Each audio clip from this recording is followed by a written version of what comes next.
नमस्कार मित्रों, मैं बालन सिंह स्वागत करता हूं कानपुर एजुकेशन हब पर। यदि आप लोगों ने अभी तक चैनल को सब्सक्राइब नहीं किया है तो कृपया जल्द से जल्द सब्सक्राइब करें तथा ज्यादा से ज्यादा लाइक, शेयर और कमेंट करते रहें। धन्यवाद। चलिए चलते हैं अपने टॉपिक की ओर। तो पिछली क्लास में हमने चर्चा की थी इंस्ट्रूमेंट ऑफ मनी मार्केट की, यानी कि मुद्रा बाजार के यंत्रों की। उसी के आगे आज हम बात करेंगे इंस्ट्रूमेंट ऑफ कैपिटल मार्केट, यानी कि पूंजी बाजार के यंत्रों की। तो जो कैपिटल मार्केट है, पूंजी बाजार है, पूंजी बाजार में दीर्घ काल के लिए ऋण प्रदान किया जाता है, यानी कि लॉन्गर ड्यूरेशन के लिए ऋण प्रदान किया जाता है। कैपिटल मार्केट के माध्यम से लॉन्गर ड्यूरेशन यानी कि दीर्घ काल के लिए ऋण प्रदान किया जाता है। कैपिटल मार्केट यानी कि पूंजी बाजार के माध्यम से क्या किया जाता है? दीर्घ काल के लिए ऋण प्रदान किया जाता है। अब बात करते हैं इंस्ट्रूमेंट ऑफ कैपिटल मार्केट यानी कि पूंजी बाजार के यंत्रों की। तो सबसे पहली बात आती है डेटेड गवर्नमेंट सिक्योरिटी, यानी कि दिनांक सरकारी प्रतिभूति। क्या?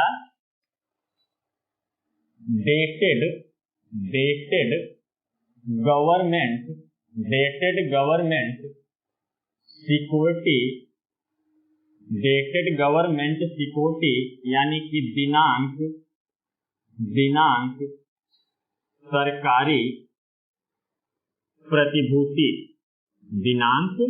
सरकारी प्रतिभूति। तो डेटेड गवर्नमेंट सिक्योरिटी के माध्यम से, दिनांक सरकारी प्रतिभूति के माध्यम से कई संस्थाएं ऐसी हैं जो कि क्या करती हैं? दीर्घ काल के लिए ऋण प्रदान करती हैं। जैसे कि केवीपी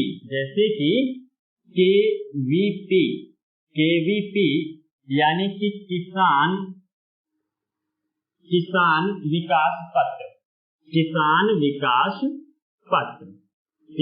विकास पत्र, केवीपी यानी किसान विकास पत्र, एनएससी यानी कि नेशनल सेविंग सिक्योरिटी, एनएससी यानी नेशनल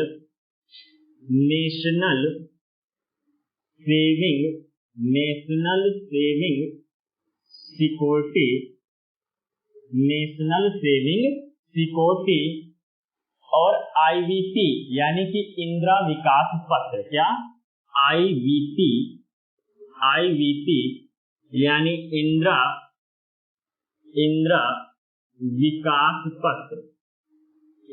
विकास पत्र। तो क्या है? डेटेड गवर्नमेंट सिक्योरिटी के माध्यम से कई संस्थाएं क्या करती हैं? ऋण प्रदान करती हैं। जैसे कि केवीपी यानी कि किसान विकास पत्र, एनएससी यानी कि नेशनल सेविंग सिक्योरिटी और तीसरा आईवीपी यानी कि इंदिरा विकास पत्र। ये सभी की सभी संस्थाएं क्या करती हैं? दीर्घ काल के लिए ऋण जारी करती हैं। क्या? दीर्घ काल के लिए ऋण जारी करती हैं। ये सारी संस्थाएं ऐसी हैं जो दीर्घ काल के लिए ऋण जारी करती हैं। अब बात करते हैं शेयर्स की। क्या?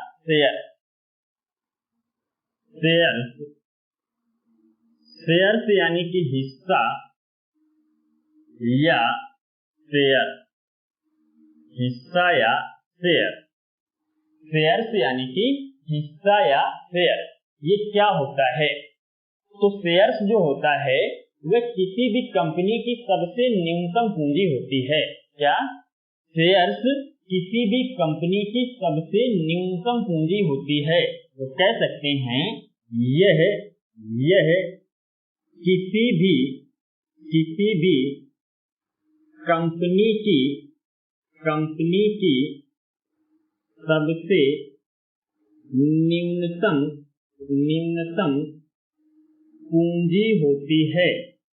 पूंजी होती है। शेयर्स किसी भी कंपनी की सबसे न्यूनतम पूंजी होती है। अब बात करें कैपिटल की, यानी कि पूंजी की, तो पूंजी को दो भागों में डिवाइड कर दिया गया है। क्या?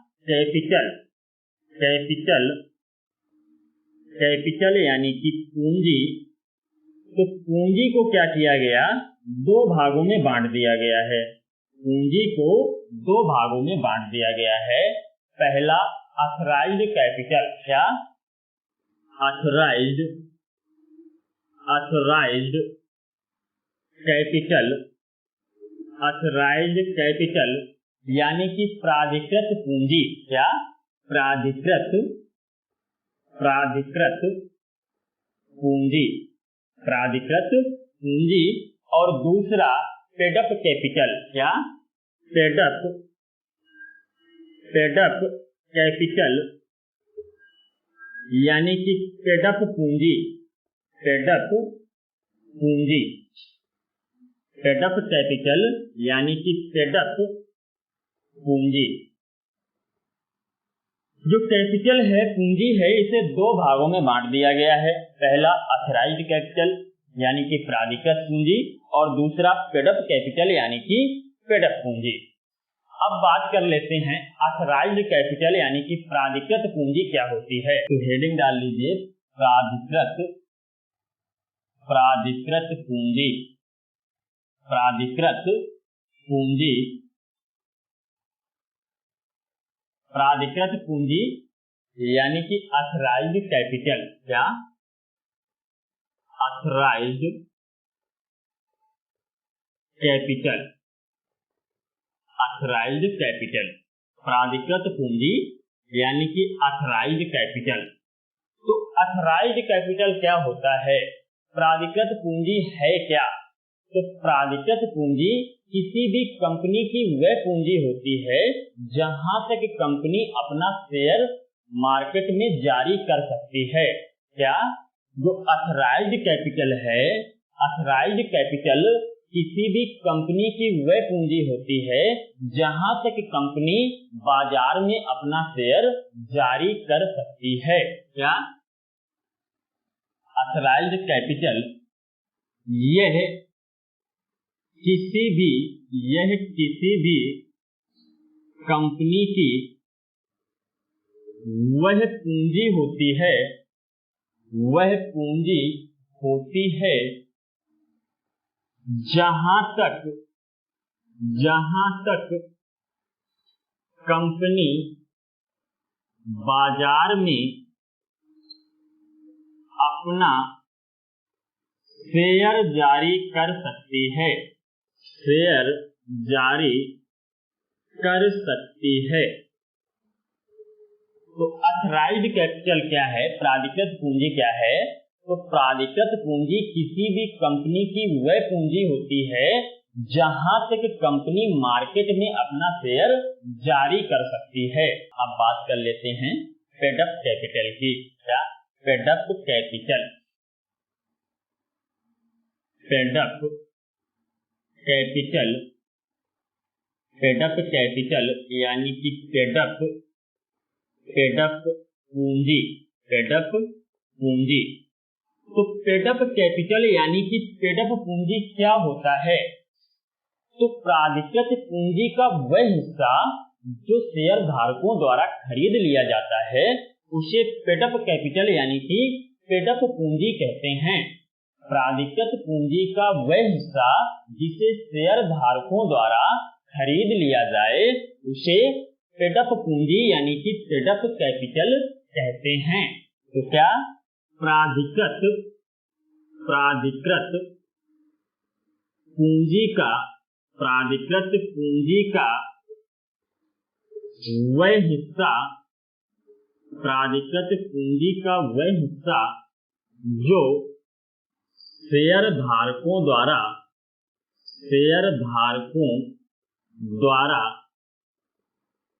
खरीद लिया जाए।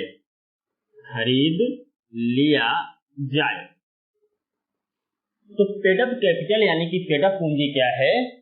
तो प्राधिकृत पूंजी का वह हिस्सा जो शेयर धारकों के द्वारा खरीद लिया जाए वह पेड अप कैपिटल यानी कि पेड अप पूंजी कहलाता है।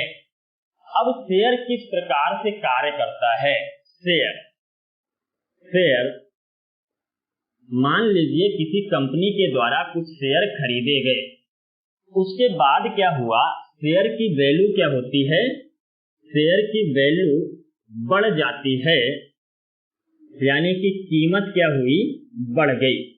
किसी कंपनी के द्वारा शेयर खरीदा गया और शेयर की वैल्यू क्या हुई, बढ़ गई, यानी कि उसकी कीमत क्या हुई, बढ़ गई। तो इस कंडीशन में क्या होगा, तो इस कंडीशन में डिविडेंड प्राप्त होगा, यानी कि लाभांश प्राप्त होगा। इस कंडीशन में डिविडेंड यानी कि लाभांश प्राप्त होगा, लाभांश प्राप्त होगा। और वहीं क्या होता है, यदि कंपनी ने शेयर खरीदा और खरीदने के बाद उसकी वैल्यू जो है, जो कीमत है, वह कम हो गई, घट गई, तो इस कंडीशन में कंपनी को क्या होगा, लॉस होगा। क्या लॉस होगा, लॉस यानी कि नुकसान होगा, नुकसान होगा। क्या होता है, किसी कंपनी के द्वारा कुछ शेयर खरीदे गए और शेयर की जब वैल्यू बढ़ती है, कीमत क्या होती है, बढ़ जाती है, तो इस कंडीशन में डिविडेंड यानी कि लाभांश प्राप्त होता है। और वहीं यदि शेयर की वैल्यू क्या होती है, कम हो जाती है, घट जाती है, तो इस कंडीशन में कंपनी को लॉस होगा, यानी कि नुकसान होगा। अब बात करते हैं डिविडेंड यानी कि लाभांश क्या होता है। डिविडेंड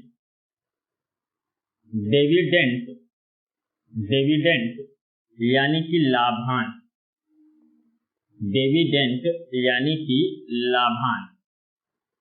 लाभांश क्या होता है, तो लाभ का वह हिस्सा जो कंपनी अपने शेयर धारकों को देती है, उसे लाभांश यानी कि डिविडेंड कहते हैं। क्या लाभ का वह हिस्सा जो कंपनी अपने शेयर धारकों को देती है, लाभ का वह हिस्सा जो कंपनी अपने शेयर धारकों को देती है, इसे लाभांश कहते हैं। अब बात करते हैं डिबेंचर्स की। अब हेडिंग डाल लीजिए डिबेंचर। क्या डिबेंचर्स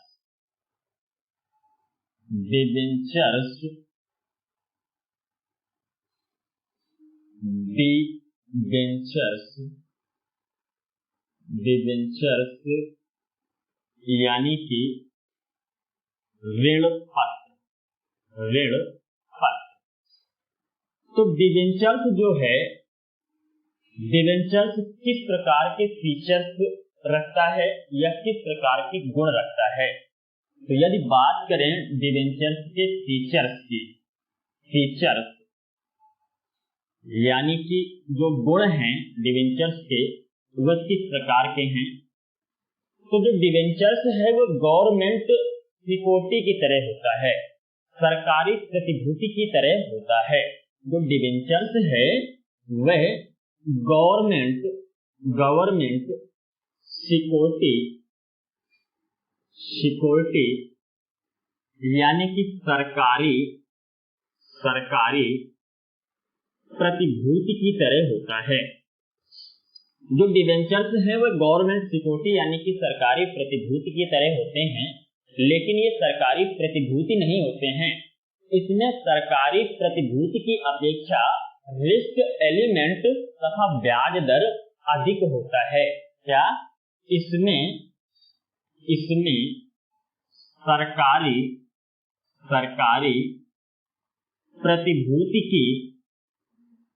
प्रतिभूति की अपेक्षा रिस्क एलिमेंट तथा ब्याज दर अधिक है। जो डिबेंचर्स हैं, जो ऋण पत्र हैं, उनके जो फीचर्स हैं, गुण हैं, वे गवर्नमेंट सिक्योरिटी की तरह होते हैं, यानी कि सरकारी प्रतिभूति की तरह होते हैं, लेकिन ये सरकारी प्रतिभूति नहीं होते हैं। जो डिबेंचर्स हैं डिबेंचर्स में सरकारी प्रतिभूति की अपेक्षा रिस्क एलिमेंट तथा ब्याज दर अधिक होता है। अब बात करते हैं आगे। अब बात कर लेते हैं किसी कंपनी को यदि बंद किया जाता है तो उसकी जो सिक्योरिटी है वह किस प्रकार से वितरित की जाएगी। मान लीजिए किसी कंपनी को क्या किया जा रहा है, किसी कंपनी को बंद किया जाता है, बंद किया जाता है। किसी कंपनी को यदि बंद किया जाता है तो उसकी जो सिक्योरिटी है वह किस प्रकार वितरित की जाएगी। जो सिक्योरिटी है, सिक्योरिटी वह किस प्रकार वितरित की जाएगी। तो सबसे पहले इसमें क्या होगा, बॉन्ड जारी किए जाएंगे। सबसे पहले इसमें बॉन्ड जारी किए जाएंगे, यानी कि बॉन्ड वितरित किए जाएंगे। उसके बाद डिबेंचर्स जारी किए जाते हैं। क्या? डिबेंचर्स। उसके बाद डिबेंचर्स जारी किए जाते हैं। उसके बाद प्रेफरेंशियल शेयर यानी कि प्राथमिकता शेयर वितरित किए जाते हैं। इसके बाद प्रेफरेंशियल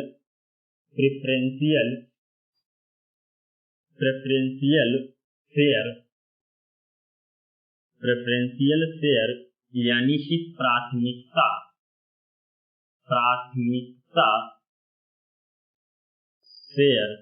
प्राथमिकता शेयर वितरित किए जाएंगे।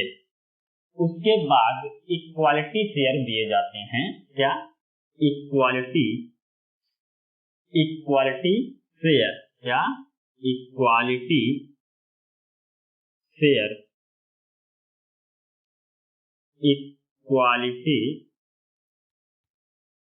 शेयर वितरित किए जाएंगे या प्रदान किए जाएंगे। शेयर क्या होता है, यदि किसी कंपनी को बंद किया जाता है तो उसकी जो सिक्योरिटी वितरित की जाएगी वह किस प्रकार वितरित की जाएगी। तो सबसे पहले बॉन्ड जारी किए जाएंगे, उसके बाद डिबेंचर्स जारी किए जाएंगे, फिर प्रेफरेंशियल शेयर प्रदान किए जाएंगे यानी कि प्राथमिकता शेयर प्रदान किए जाएंगे, उसके बाद इक्वालिटी शेयर प्रदान किए जाते हैं। तो अब बात करते हैं आगे। अब बात करते हैं कैपिटल मार्केट के इंस्ट्रूमेंट कौन कौन से हो गए। तो कैपिटल मार्केट के इंस्ट्रूमेंटों में dated government security, shares, debentures आदि शामिल होते हैं। तो इंस्ट्रूमेंट ऑफ कैपिटल मार्केट यानी कि पूंजी बाजार के यंत्र कौन कौन से हो जाते हैं। तो डेटेड गवर्नमेंट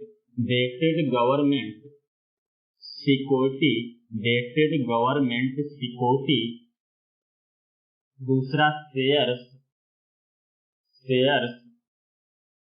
तीसरा डिबेंचर्स। ये सभी के सभी क्या हैं, पूंजी बाजार के यंत्र हैं, इंस्ट्रूमेंट ऑफ कैपिटल मार्केट हैं, यानी कि पूंजी बाजार के यंत्र हैं।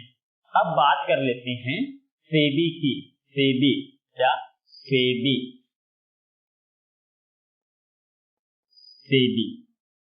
तो सेबी की फुल फॉर्म पूछी जाती है। सेबी की फुल फॉर्म पूछी जाती है, इसलिए इसकी फुल फॉर्म हमें पता होनी चाहिए। तो सेबी की फुल फॉर्म क्या हो जाती है। तो सेबी की फुल फॉर्म होती है security exchange board of India. क्या? सिक्योरिटी एक्सचेंज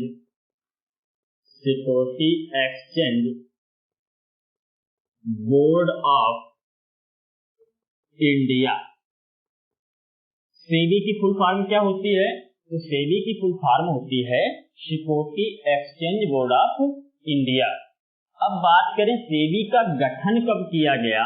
सेबी का गठन कब किया गया। तो सेबी का गठन 1988 ईस्वी में गैर विधिक संस्था के तौर पर किया गया था। सेबी का गठन 1988 ईस्वी में गैर विधिक संस्था के तौर पर किया गया था। सेबी का गठन 1988 ईस्वी को एक गैर विधिक संस्था के तौर पर किया गया था। वहीं क्या हुआ, 1992 ईस्वी को सेबी अधिनियम के माध्यम से इसे विधिक संस्था बना दिया गया। क्या 1992 ईस्वी को सेबी अधिनियम के माध्यम से सेबी अधिनियम के माध्यम से इसे विधिक संस्था बना दिया गया। सेबी का गठन 1988 ईस्वी में एक गैर विधिक संस्था के तौर पर किया गया था और 1992 ईस्वी को सेबी अधिनियम के माध्यम से इसे विधिक संस्था बनाया गया। अब बात करें सेबी का हेडक्वार्टर कहाँ है, मुख्यालय कहाँ है। सेबी का हेडक्वार्टर यानी कि मुख्यालय, सेबी का हेडक्वार्टर यानी कि मुख्यालय कहाँ है, तो सेबी का मुख्यालय मुंबई में स्थित है। सेबी का मुख्यालय मुंबई में स्थित है। सेबी का मुख्यालय कहाँ है, तो सेबी का मुख्यालय मुंबई में है। अब यदि हम बात करें सेबी के वर्तमान में अध्यक्ष कौन हैं, सेबी के वर्तमान अध्यक्ष,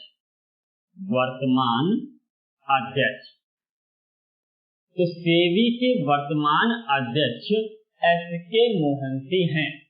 सेबी के वर्तमान में अध्यक्ष एस.के. मोहंती हैं। क्या एस.के.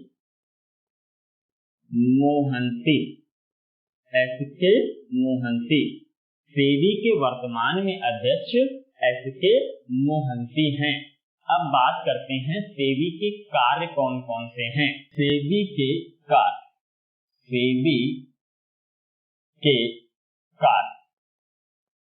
तो सेबी के कार्य कौन कौन से हो जाते हैं, तो सेबी का पहला कार्य हो जाता है स्टॉक एक्सचेंज में ट्रेडिंग के लिए नियम बनाना। सेबी के द्वारा स्टॉक एक्सचेंज में ट्रेडिंग के लिए नियम बनाए जाते हैं। तो इसका पहला कार्य क्या है, इसका पहला कार्य है स्टॉक एक्सचेंज में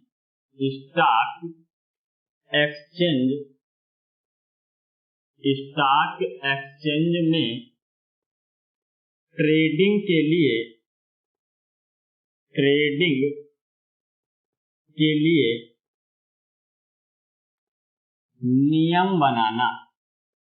नियम बनाना। पहला कार्य हो जाता है स्टॉक एक्सचेंज में ट्रेडिंग के लिए नियम बनाना।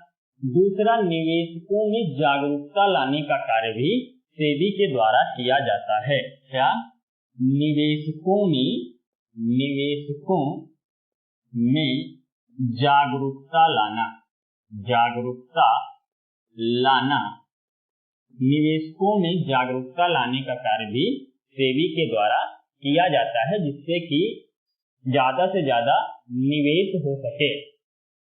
अगली बात करते हैं स्टॉक ब्रोकरों की कार्य प्रणाली पर नजर रखने का कार्य सेबी द्वारा किया जाता है। तीसरा क्या है, स्टॉक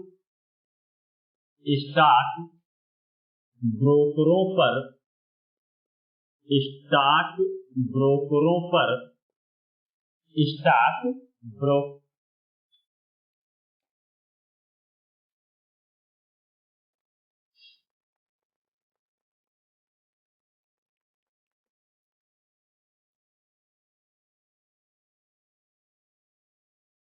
तीसरा, स्टॉक ब्रोकरों की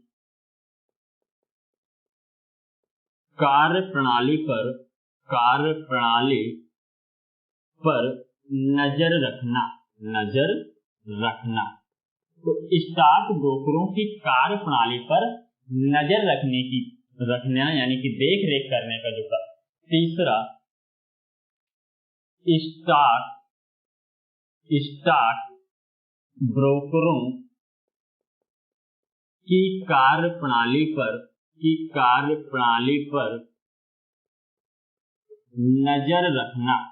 नजर रखना।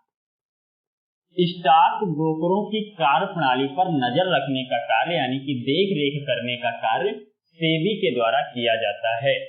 चौथा, इनसाइड ट्रेडिंग को चेक करना। क्या? चौथा, इनसाइड ट्रेडिंग को चेक करना। इनसाइड ट्रेडिंग को चेक करने का कार्य यानी कि इनसाइड ट्रेडिंग की जांच करने का कार्य किसके द्वारा किया जाएगा? तो सेबी के द्वारा किया जाएगा। तो सेबी के कार्य कौन कौन से हो गए? स्टॉक एक्सचेंज में ट्रेडिंग के लिए नियम बनाने का कार्य सेबी के द्वारा किया जाता है। दूसरा, निवेशकों में जागरूकता लाने का कार्य सेबी के द्वारा किया जाता है। तीसरा, स्टॉक ब्रोकरों की कार्यप्रणाली पर नजर रखने का कार्य सेबी के द्वारा किया जाता है। और चौथा, इनसाइड ट्रेडिंग को चेक करने का कार्य सेबी के द्वारा किया जाएगा। तो चलिए आज की क्लास हम लोग यहीं पर समाप्त करते हैं और अगली क्लास में हम लोग इकोनॉमिक्स के स्थान पर जीएस यानी कि जनरल साइंस की क्लास स्टार्ट करेंगे। तो चलिए, आप लोगों का कानपुर एजुकेशन के साथ जुड़ने के लिए बहुत बहुत धन्यवाद। फिर मिलेंगे अगली क्लास में, तब तक के लिए नमस्कार, धन्यवाद, बाय।